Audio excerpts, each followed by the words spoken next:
Warahmatullahi wabarakatuh. Innal hamdalillah nahmaduhu wa nasta'inuhu wa nastaghfiruh wa na'udzu billahi min shururi anfusina wa min sayyiati a'malina may yahdihillahu fala mudilla lahu wa may yudlil fala hadiyalah. Hadirin jamaah salat maghrib yang dirahmati Allah Subhanahu wa taala. Puji syukur kita sama-sama panjatkan kepada Allah Subhanahu wa taala yang mana alhamdulillah pada kesempatan malam hari ini kita bisa melaksanakan salat maghrib berjamaah, sekaligus kita melanjutkan kegiatan thalabul ilmi kita, ngaji bareng ya, sama-sama mengkaji ilmu Allah lewat Al-Qur'an lewat Al-Qur'anul Karim. Mudah-mudahan sedikit ilmu yang akan saya sampaikan jadi ilmu yang bermanfaat, khusus untuk saya yang menyampaikan, umumnya bagi hadirin semua yang sama-sama mendengarkan. Bagi yang ingin membuka Al-Qur'an, itu bisa dibuka Quran surat An-Nisa ayat 36 ya.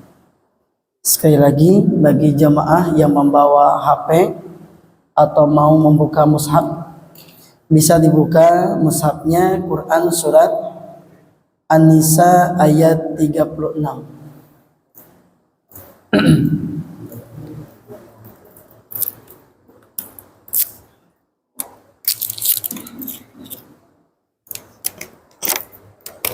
Bismillah.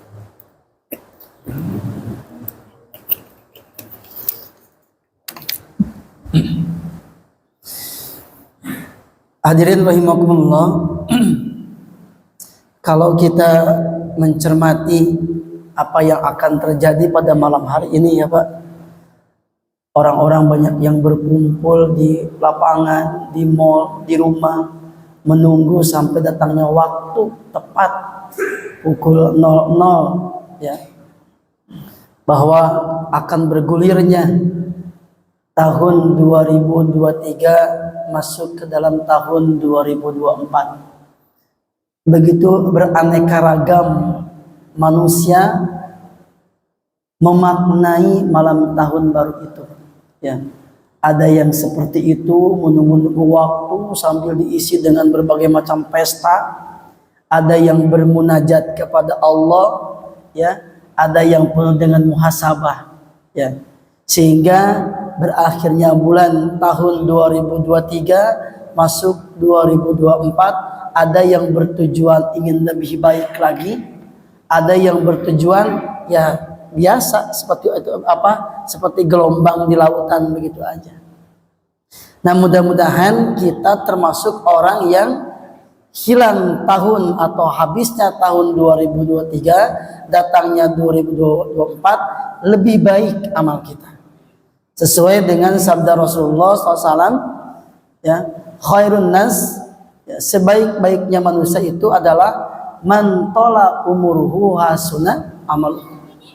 Orang yang tambah umurnya tambah baik amal perbuatannya.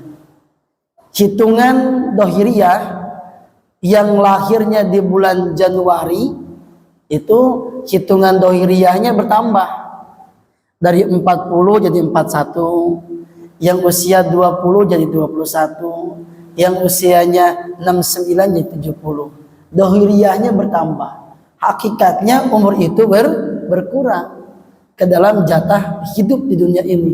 Kalau kita berkaca, bercermin kepada Rasulullah, usia Rasulullah meninggal 63 tahun. Ya, rata-ratanya umat Nabi Muhammad itu 63-70. Adapun yang lebih itu bonus. Ya Pak Haji, alhamdulillah Pak Haji diberikan bonus usia oleh Allah. Mudah-mudahan semakin berkah umur, semakin bagus amal. Ya, nah kita sama.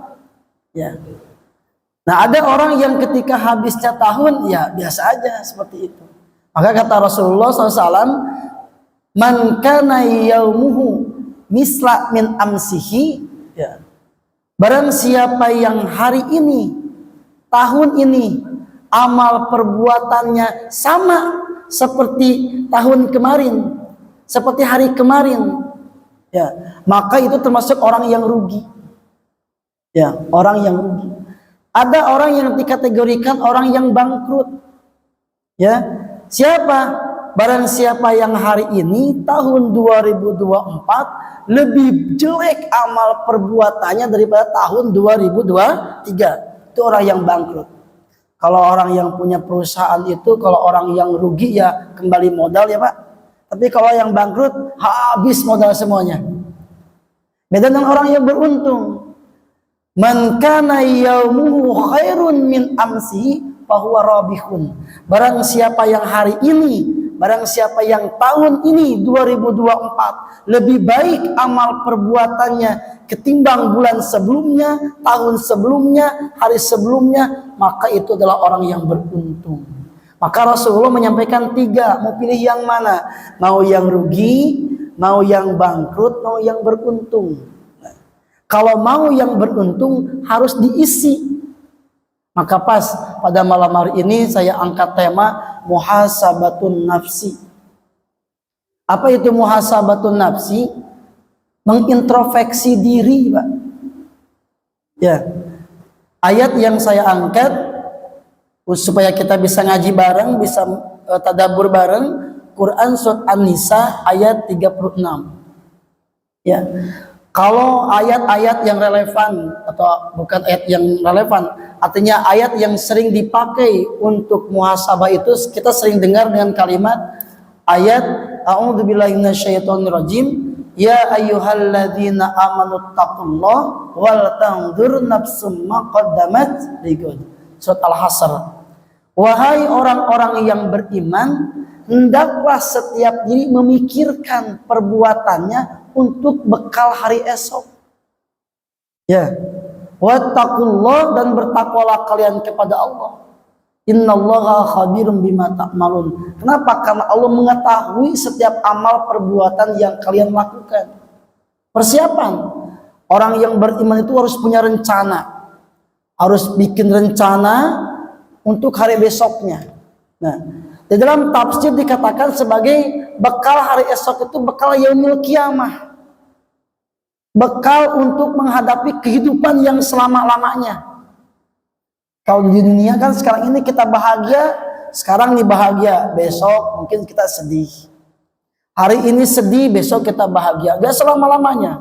Jadi pantas kalau harus bersabar ketika dapat kesedihan di dunia, harus bersabar ketika dapat musibah. Kenapa? Karena ujian itu tidak akan selama-lamanya. Tapi kalau di akhirat kekal selama-lamanya. Ya. Apalagi dalam Al-Quran itu ada orang yang mengingkari ayat Allah. Innal ladzina kafaru bi ayatina fasawfa nuslihim naro kullama nadidat juluduhum baddalnahum juludan ghairuha liyadukul adab. Sesungguhnya orang-orang yang mengingkari ayat Allah Subhanahu wa taala, maka kelak dia akan dimasukkan ke dalam neraka. Setiap kulitnya lebur di neraka itu Allah ganti dengan kulit yang lain. Liyadukul adab, supaya orang ahli neraka itu semakin merasakan panasnya, pedihnya siksa neraka. Jadi kalau di neraka itu, kalau kulit ini Pak nih, kita introspeksi diri nih, kulit yang sekarang halus ini, kalau kita senantiasa mengingkari ayat Allah Subhanahu wa taala, ketika dimasukkan ke dalam neraka diganti sama Allah dengan kulit yang begitu tebal. Ya, terus diganti sama Allah, labur ganti lagi, lebur ganti lagi. Liyadzukul adab, supaya saking merasakannya adab Allah Subhanahu wa taala. Ya, kalau kita introspeksi kesehatan yang Allah berikan sekarang ini, kesehatan kita dipakai untuk apa? Ya, usia kita diberikan usia panjang dipakai apa? Kita diberikan keluarga itu kita mau bawa kemana? Kita diberikan nikmat gaji, ya, dipakai untuk apa? Ya, maka surat An-Nisa ini surat yang diturunkan di kota Madinah atau disebut dengan surat Madaniyah. Ya. Surat Madaniyah yang isinya surat An-Nisa ini adalah salah satu ada salah satu penjelasan di dalam An-Nisa ini bahwa apabila ingin sukses mengatur kehidupan bermasyarakat bahkan sampai bernegara, Allah jelaskan ada satu ayatnya yang akan kita bahas hari ini, ya, yaitu bagaimana mampu menegakkan keadilan. Maka di dalam muhasabatun nafsi, tema yang saya angkat di sini ada dua. Yang pertama, muhasabatun nafsi fil aqidah wal ibadah wa ta'ah, ya. Menghitung diri di dalam urusan akidah, ibadah dan ketaatan kita kepada Allah, wa muhasabatun nafsi fil akhlak, dan mengintrospeksi diri tentang kehidupan kita bermasyarakat, tentang berakhlak, ya. Kata Allah Subhanahu wa taala dalam Al-Qur'an surat An-Nisa ayat 36, A'udzu billahi minasyaitonir rajim. Wa'budullaha wa la tusyriku bihi syai'a wa bil walidaini ihsana wa bidil qurba wal yatama wal masakin wal jaridil qurba wal jaril junubi was-sahibi bil jambi wa ibnis sabil wa ma malakat aymanukum innallaha la yuhibbu man kana mukhtalan fakhura. Kalau lihat runtuyan ayat, Pak, ayat 36 ini adalah solusi bagi rumah tangga yang ada percekcokan. Kenapa? Di ayat 34 sebelumnya ini menjelaskan tentang bagaimana sosok pemimpin yang namanya suami di rumah tangga. Nah, jadi kalau ada pertikaian, ada pertengkaran yang sampai akan mengakibatkan perceraian di rumah tangga, maka diberikan solusinya. Maka pantas, yuk kita sama-sama keluarga ini kita berintrospeksi. Sudah sampai mana kedekatan kita kepada Allah untuk mendatangkan solusi ini? Ya. Maka jawaban solusinya itu adalah yang pertama, wa'budullaha wa la tusyriku bihi syai'a. Ya, di rumah tangga kalau misalkan bapak bertengkar sama istri, ya, karena biasanya yang seperti tadi disampaikan di pagi hari sama Ustadz Amrullah, bahwa sumber fitnah itu kan pertama di keluarga. Maka surat An-Nisa ini menjelaskan bagaimana supaya kepemimpinan terkecil di rumah tangga itu dapat terselamatkan dan dapat mendapatkan karunia dari Allah. Itu dibahas dalam surat An-Nisa. Ya. Berujung kepada kepemimpinan negara. Kalau berhasil memimpin rumah tangga, masyarakat atau negara terkecil, insya Allah akan bisa membawa masyarakat, bisa membawa negara. Tapi kalau di rumah tangganya sudah hancur, ya, bagaimana dikatakan hancur? Jauh dari apa yang akan kita bahas ini.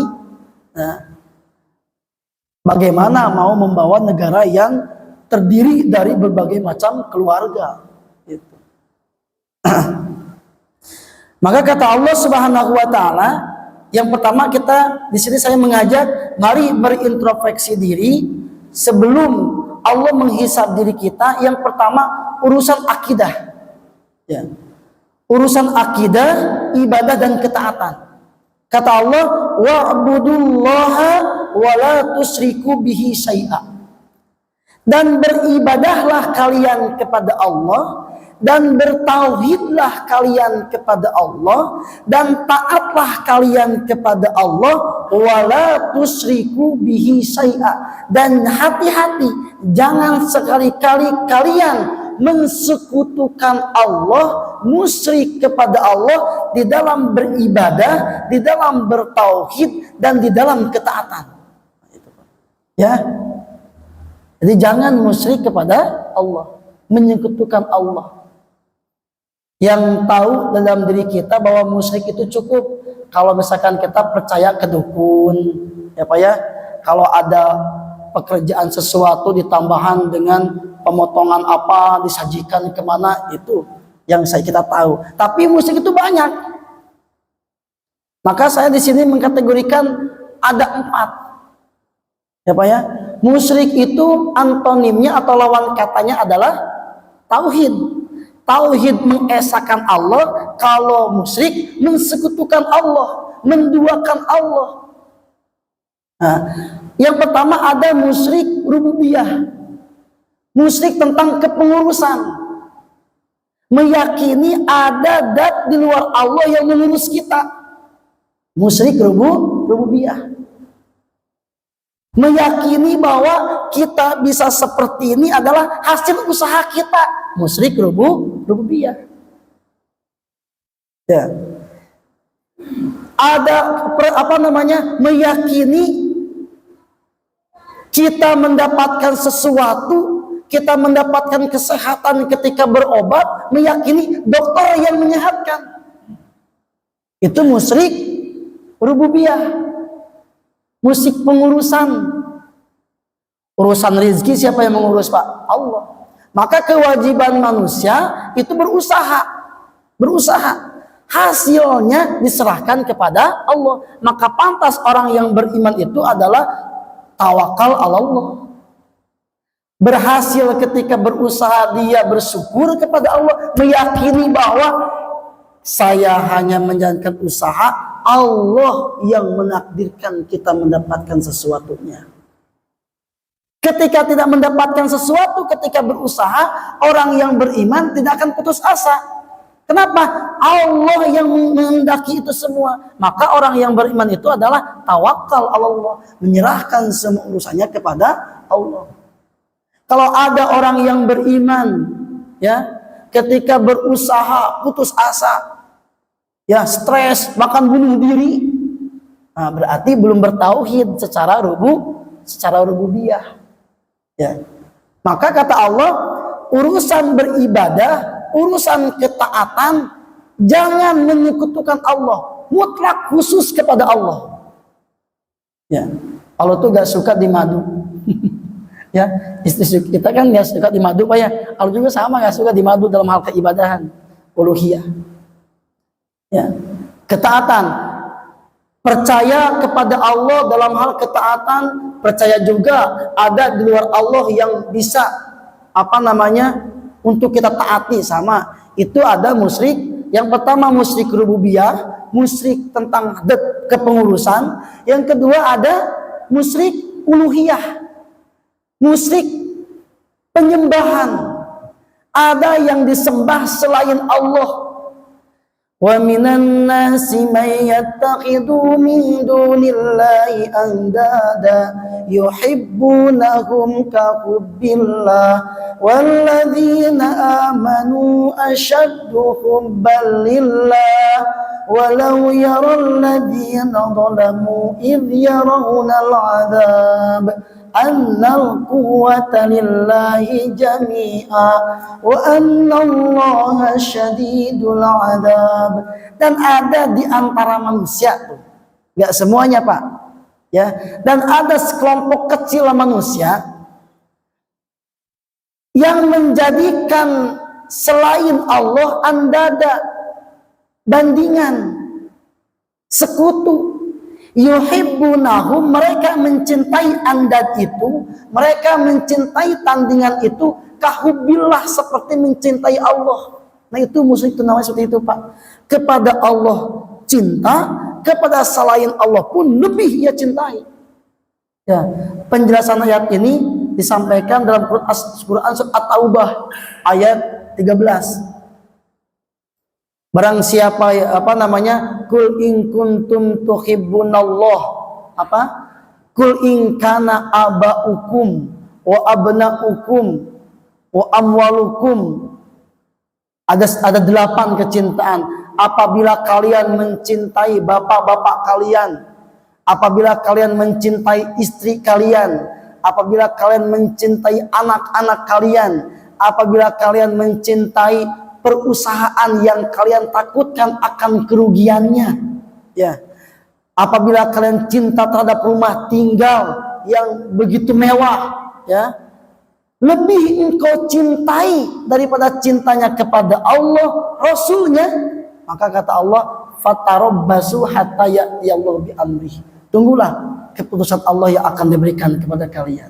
Nah, itu musyrik uluhiyah, musyrik bentuk ketaatan.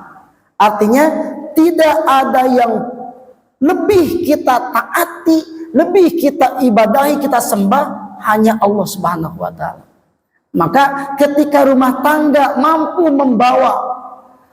membawa keluarga, istri, anaknya untuk sama-sama mentaati hanya kepada Allah Subhanahu wa taala, Allah akan berikan solusi-solusi rumah tangga.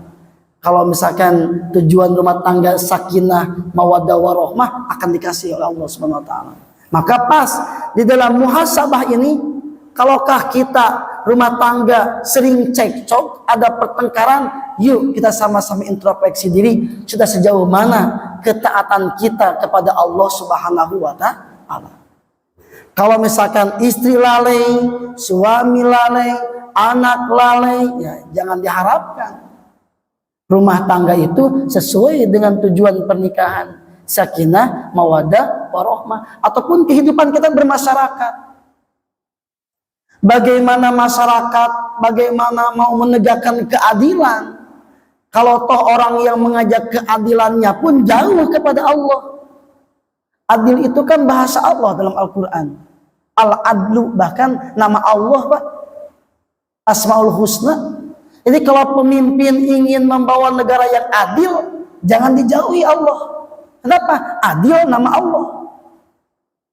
Ya kan, Asmaul Husna, Al-Adlu, Allah yang maha adil.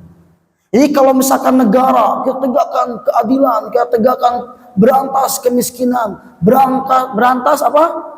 Segala bentuk korupsi segala macam, tegakkan keadilan. Yang mengajaknya jauh kepada Allah.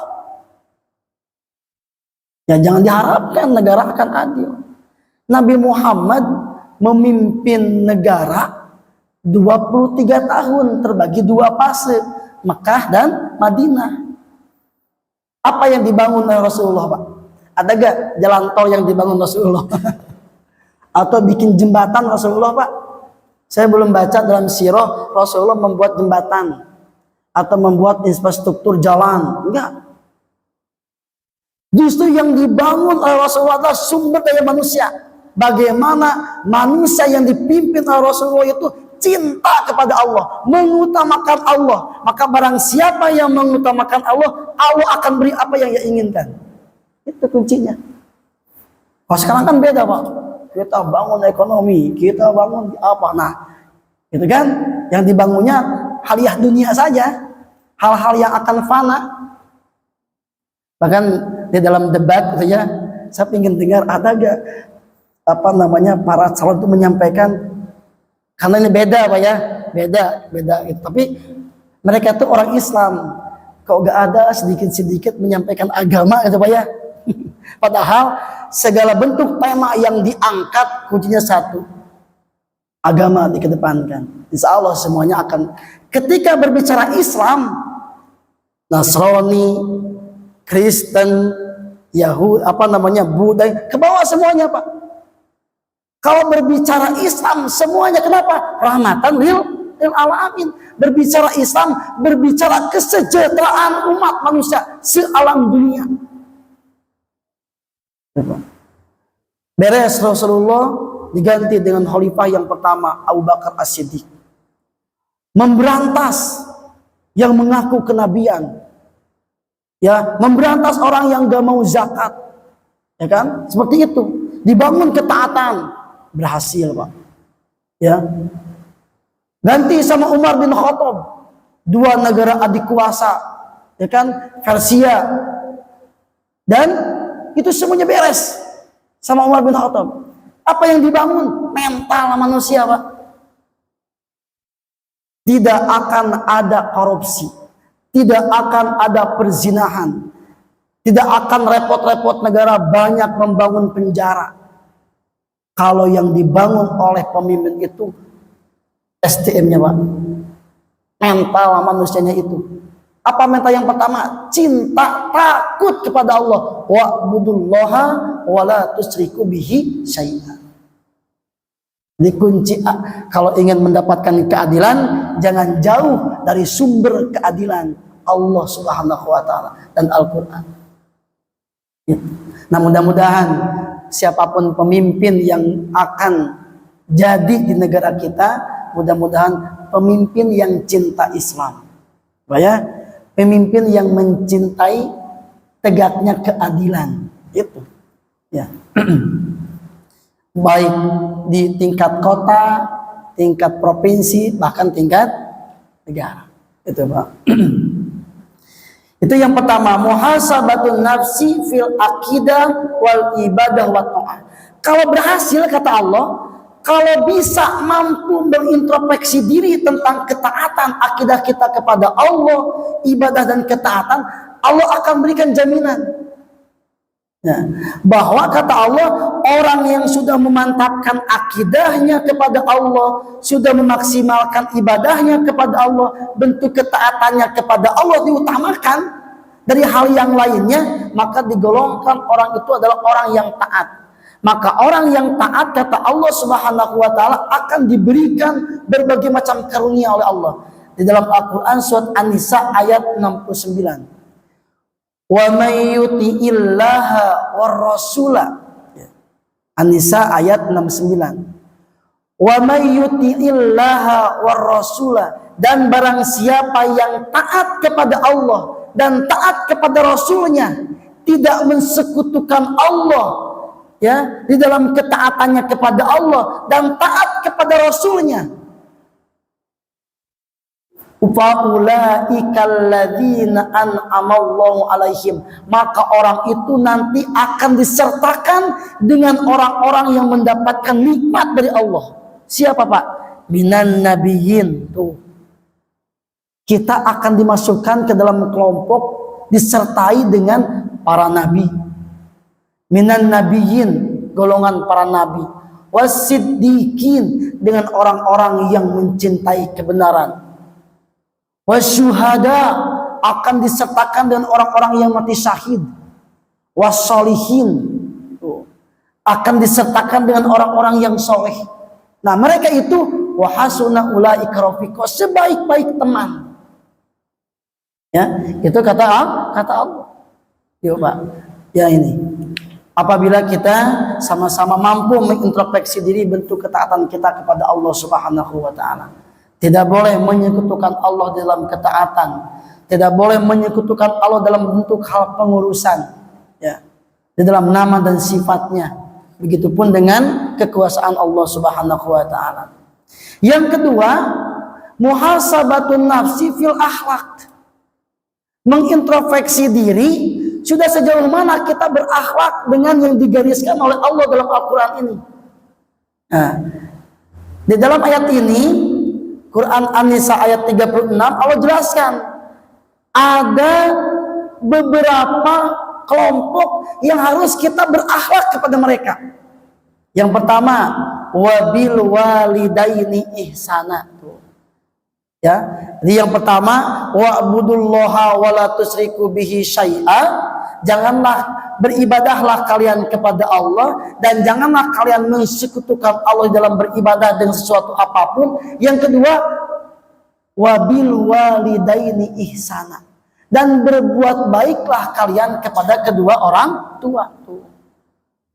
Berakhlak kepada orang tua disejajarkan setelah beribadah kepada Allah, tidak boleh menyekutukannya. Wabil walidaini ihsana, dan berbuat baiklah kalian kepada kedua orang tua. Ya, kita bagi orang tua yang masih ada ataupun anak-anak kita kepada kita, sejauh mana pendidikan kita kepada anak-anak kita supaya mereka anak-anak itu berakhlak ya kepada orang tua. Banyak, Pak, ya, dalil-dalil yang berkaitan dengan perintah berbuat baik kepada orang tua. Kita sering dengar dari ustadz yang telah menyampaikan kepada kita, wabil walidaini ihsana, dan berbuat baiklah kalian kepada kedua orang tua. Bahkan ada kalimat sedikit, kalimat Wala taqul lahuma uffin, dan janganlah kalian berkata kepada kedua orang tua itu kalimah ah. Sepele ah berarti membentak, memarahinya, meninggikan suaranya, itu tidak boleh kepada orang tua. Banyak ya, bahkan banyak kisah-kisah yang berkaitan dengan bagaimana hikmah berbuat baik kepada kedua orang tua. Yang masih ada orang tua jangan disia-siakan. Utamakanlah keinginannya, ya, karena itu merupakan salah satu contoh berbuat baik kepada orang tua. Sampai doanya pun diabadikan dalam Al-Quran. Ya, doa kepada orang tua itu diabadikan dalam Al-Quran. Ya. Rabbighfirli wali walidayya warhamhuma kama rabbayani shaghira. Ya Allah, ampunilah dosaku dan dosa kedua orang tuaku. Ya. Dan jagalah mereka ya Allah sebagaimana mereka telah memeliharaku sewaktu aku kecil, dan seperti itu. Sampai diabadikan dalam Al-Quran. Banyaklah kita sering mendengar ayat-ayat ataupun hadis yang berkaitan dengan berbuat baik kepada kedua orang tua. Yang kedua, ya, muhasabatun nafsi, mengintrospeksi diri, akhlak kepada wabidil kurba, kepada kerabat dekat.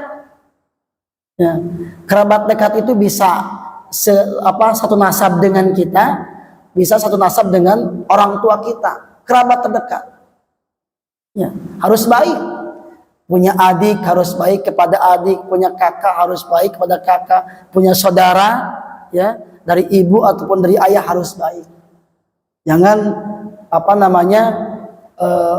memutuskan silaturahim dengan mereka. Ini perintah Allah. Wabidil kurba, berbuat baik kepada kerabat dekat. Wal yatama, dan juga kepada yatim. Ini juga perintah dari Allah Subhanahu wa taala, harus berbuat baik kepada yatim. Orang yang kurang dalam hal penjagaan, pengawasan sehari-harinya. Apa ya? Itu anak yatim.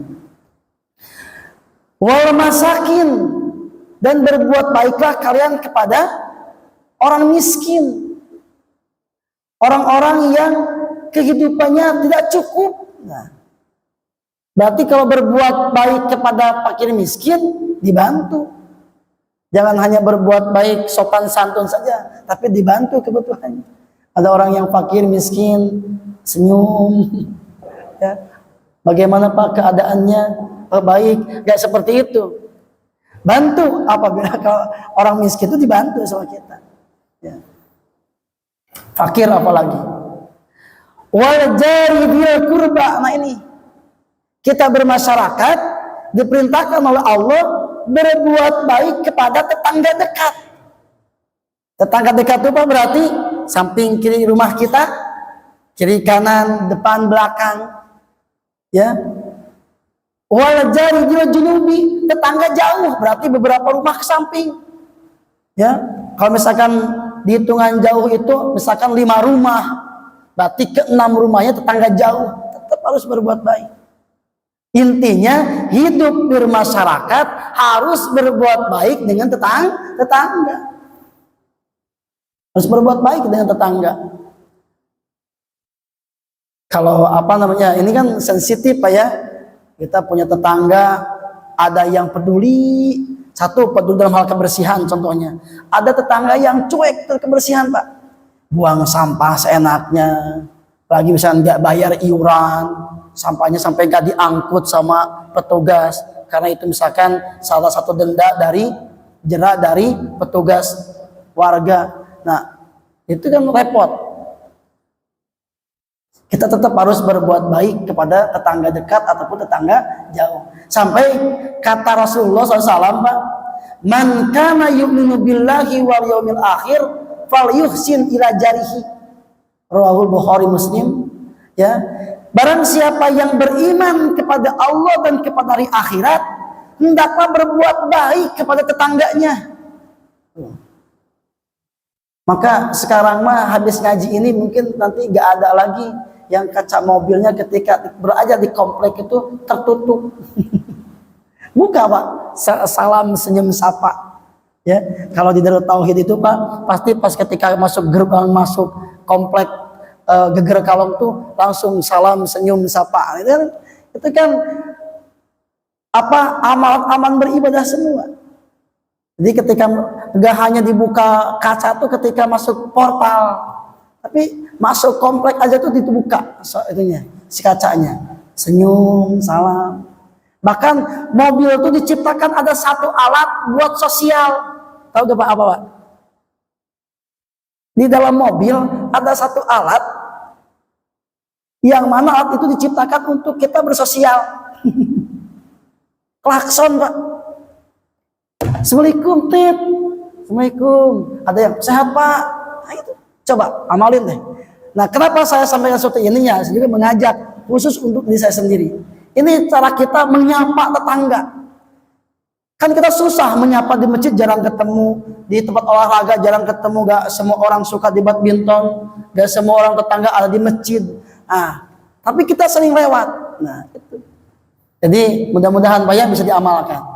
Masuk komplek Azalea, warga Azalea, ya, kaca mobilnya dibuka, menyapa tetangganya. Misi Pak, jangan cuek aja. Pernah saya lagi jalan Pak, ini pengalaman pribadi, lagi jalan hujan, depan rumah saya kan ada genangan air. Ini siapa? Baju saya basah gini. Waduh, saya tahu plat nomornya, tapi karena kebiasaan mungkin seperti itu. Ya. Ini kata Allah, perintah Rasul. Wal jari dzil qurba, berbuat baik pada tetangga, baik tetangga yang dekat maupun tetangga yang jauh. Sampai kata Allah, kata Rasulullah, barang siapa yang beriman kepada Allah dan kepada Rasulnya dan juga beriman kepada hari akhir, fal yuhsin ila jarihi, berbuat baiklah kepada tetangga. Bahkan ada lagi hadis yang sangat luar biasa nih. Wallahi, Allah bersumpah Pak. Wallahi la yu'minu, sampai 3 kali Pak. Wallahu la yu'minu, demi Allah tidak beriman. Demi Allah tidak beriman.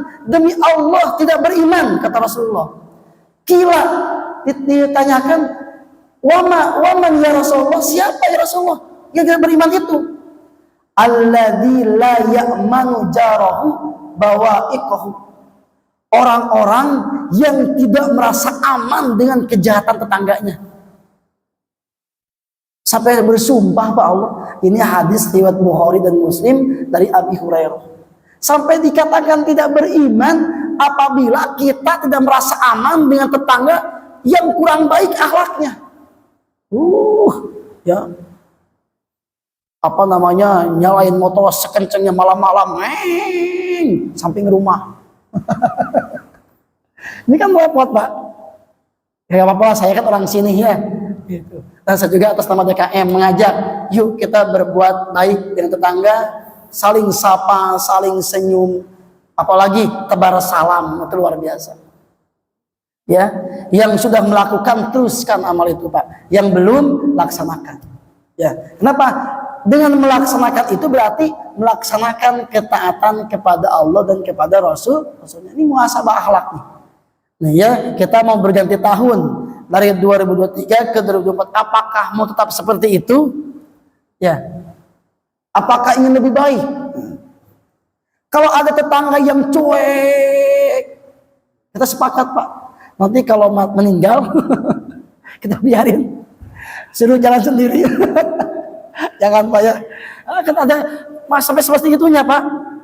Ya, di Lampung itu seperti itu Pak. Dibiarin Pak.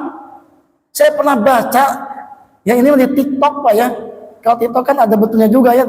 Sampai dibiarin Pak, berhari-hari belum diangkut-angkut. Ditanya kenapa? Gak ada akhlak di masyarakatnya. Masa hal seperti itu? Jalan ke kuburan sendiri. Ya, nyangkul kuburan sendiri, gak mungkin seperti itu. Ya, kita kan hidup bermasyarakat, kita butuh bantuan tetangga, kita bantuan orang lain. Ya. Maka marilah yang belum bisa melaksanakan hidup bermasyarakat yang baik, kita tingkatkan hidup bermasyarakat yang baik. Itu bentuk ketaatan kepada Allah. Ya, wal jari junubi, dan tetangga yang jauh. Nah, Wasahibi bil jambi, dan berbuat baiklah kepada teman sejawat. Teman sejawat itu ada yang mengartikan teman di kantor, teman bermain, ya. Itu harus baik. Ya, harus berbuat baik kepada mereka, saling menolong, saling membantu. Nah, itu. Oh ya.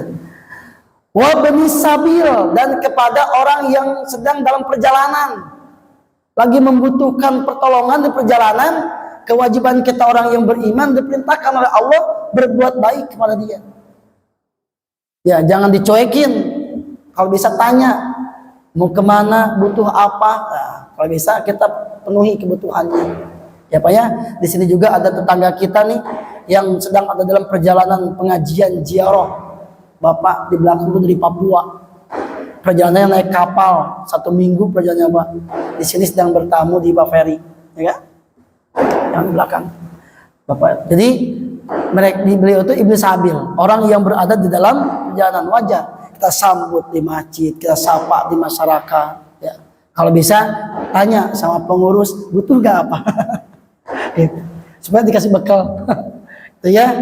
Karena ini perintah Allah, berbuat baik kepada orang yang ada dalam perjalanan. Ataupun ada yang mengartikan orang yang berada dalam perjalanan itu adalah orang yang sedang pesantren, sedang berangkat ke pondok. Sekarang kan lagi kumpul Pak. Ya, berbuat baik nih kepada anak-anak pesantren nih. Mereka itu sedang menempuh ilmu, di perjalanan lagi menempuh ilmu. Kemudian kata Allah, wa ma malakat aimanukum, dan berbuat baiklah kepada hamba sahaya yang kalian kuasai, yang kalian miliki. Hamba sahaya kan sekarang nggak ada, digantikan dengan istilah apa? ART lah, ya itu. Berbuat baik, jangan dicuekin. Anggap Pak, kalau kita di rumah punya pembantu, punya ART itu, ya anggap pemilik kita sendiri. Makan bareng, jangan dipisah-pisahin. Apalagi ART sampai mojok di dapur, kenapa nggak di depan? Malu. Sudah berapa lama kerja di sini? Sudah 19 tahun. 19 tahun masih kerja, makan masih di pojokan dapur, kan nggak wajar. Ya. Tapi bareng sama kita. Ya, butuh apa yuk? Karena kita tuh merasa terbantu dengan adanya beliau. Wa ma malakat aymanukum. Innallaha, ditutup ayat ini dengan kalimat innallaha la yuhibbu man kana mukhtalan fakhura. Sesungguhnya Allah tidak menyukai orang-orang yang berjalan dengan membusungkan dadanya dengan sombong. Ya. Mana orang yang sombong itu? Pertama, orang yang beribadah kepada Allah disertai dengan kemusyrikan, ya. Dia yang taat kepada Allah dibarengin dengan kemusyrikan. Yang kedua, orang yang sombong itu adalah orang yang tidak berbuat baik kepada orang tua, tidak berbuat baik kepada kerabat terdekat, kepada yatim, kepada miskin, ya, kepada tetangga yang dekat ataupun ke tetangga yang jauh. Itu adalah orang-orang yang membusungkan dadanya, muhtalang fakhur, ya, orang yang berdosa dan orang-orang yang sombong, ya. Allah tidak menyukainya. Nah, mudah-mudahan kita dengan akan berakhirnya tahun 2023 ini menuju tahun 2024, kita digolongkan oleh Allah Subhanahu wa taala sebagai golongan hamba-hamba Allah yang tawadu, ya. Orang-orang yang rendah hati, menghilangkan sifat-sifat kesombongan. Ada seorang sahabat bertanya, "Ya Rasulullah, si fulan ini suka memakai baju yang bagus, pakai sendal yang bagus. Apakah dia termasuk orang yang sombong?" Enggak, kata Allah. Dia, kenapa? Innallaha jamilun yuhibbul jamal. Allah itu indah, menyukai keindahan. Sesungguhnya orang yang sombong itu adalah batarul haq wa ghamtun nas, wa ghamtun nas. Orang-orang yang menolak kebenaran dan meremehkan manusia, itu adalah orang-orang yang sombong. Nah, mudah-mudahan dengan kalimat muhasabah ini kita tingkatkan ibadah kita kepada Allah, kita hilangkan segala bentuk kemusyrikan di dalam diri kita tingkatkan akhlak kita di masyarakat, sehingga kita digolongkan oleh Allah Subhanahu wa taala, tidak digolongkan ke dalam golongan orang-orang yang sombong. Amin ya Allah ya rabbal alamin. Demikian yang bisa saya sampaikan. yang baiknya mutlak dari Allah Subhanahu wa taala, yang salah dan kurangnya itu mutlak dari kebutuhan saya pribadi. Wallahu a'lam bishawab. Kita sama-sama tutup dengan doa kifatul majlis. Subhanaka Allahumma wa bihamdika asyhadu an la ilaha illa anta astaghfiruka wa atubu ilaik. Assalamualaikum warahmatullahi wabarakatuh.